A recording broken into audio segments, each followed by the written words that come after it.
मनन चिंतन हरिभक्त परायण देवदत्त परुळेकर. खोट्याची स्तुती नको, तुका म्हणे करीची वेशी विटाळ, लटक्याची मुळं स्तुती होता. तुकाराम महाराज की यह पंक्ति हमारी जिह्वा की पवित्रता के बारे में एक गहरा संदेश देती है. झूठी बातों की प्रशंसा करने से जीभ अपवित्र होती है और उसके साथ साथ हम स्वयं भी अपवित्र हो जाते हैं. यह कहानी है मेक्सिको के एक छोटे गांव के शिक्षक इवान वेनेजुएला की. गांव के स्कूल में कुछ राजनीतिक नेता अक्सर आते थे, मंच पर भाषण देते थे, फोटो खिंचवाए जाते थे और नारे लगाए जाते थे, हम बच्चों के भविष्य के लिए काम कर रहे हैं. लेकिन हकीकत बिल्कुल उल्टी थी. स्कूल की छत टपकती थी, कक्षाओं में बिजली नहीं थी, बच्चों के लिए किताबें भी पूरी नहीं थी.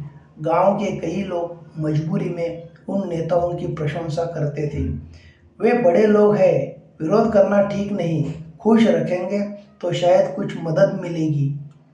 यह डर था, यह समझौता था. इसी को तुकाराम महाराज कहते हैं लटक्याची मूळ स्तुती, यानी झूठ को सम्मान देना. लेकिन इवान चुप नहीं बैठे. जब वे बच्चों के साथ टपकती छत के नीचे पानी इकट्ठा कर रहे थे, तब उन्होंने कहा, ये बच्चे झूठे वादों पर पढ़ाई नहीं करेंगे.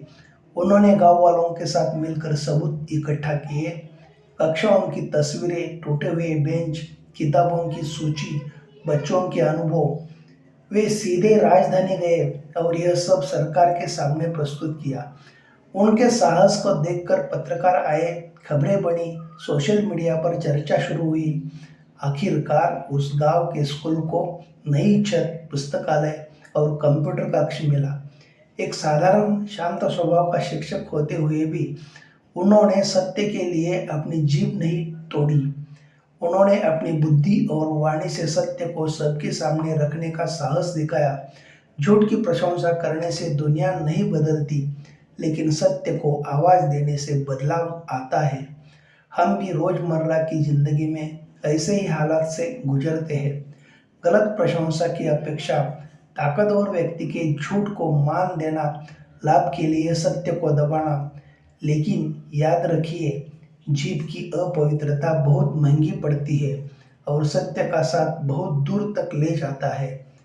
तुकाराम महाराज कहते हैं, तुका म्हणे करी जिव्वेसी विटाळ. अगर जिह्वा झूठ बोलती है तो मन भी झूठा हो जाता है. हम अपना आत्मसम्मान खो बैठते हैं. हमें पता होता है कि हम झूठ बोल रहे हैं और वही बात हमारे मन को भीतर ही भीतर कुतरती रहती है. इसलिए सत्य बोलिए, झूठ की प्रशंसा मत कीजिए और अपना आत्मसम्मान हमेशा जागृत रखिए. धन्यवाद.